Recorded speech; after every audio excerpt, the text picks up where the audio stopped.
Over a year of legislating is finally paying off when it comes to cardiac safety in Virginia public schools. This week, Governor Glenn Youngkin signed into law the cardiac emergency response plans for all public schools in the state. The legislation was patroned by Senator Aaron Rouse and championed by nonprofits like the American Heart Association. As for what that means for elementary and secondary schools, schools will be required to have basically kind of a fire drill kind of process for cardiac emergencies that happen on school grounds or during sporting events. Since 2023, automatic AEDs have been required in all Virginia public schools, but the Director of State Government Relations with the American Heart Association, Gonzalo Ida, says SERP takes it one step further by making sure school students and staff not only know where to find and operate an AED, but are able to get it to the emergency. Another part of this plan is that the school will have to coordinate with local EMS so that EMS knows the best way to get to the school with the least amount of barriers so that they can get to the emergency situation quicker as well. Exactly how the cardiac emergency response plans will be carried out is going to vary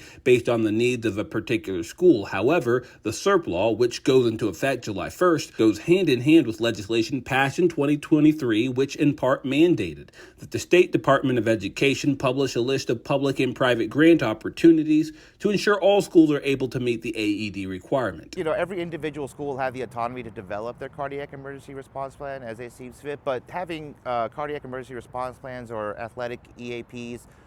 as part of the Code of Virginia is just another part of the comprehensive effort to make sure that our schools are as heart safe as possible. Reporting in Richmond, AJ Nwoko, CBS 6 News.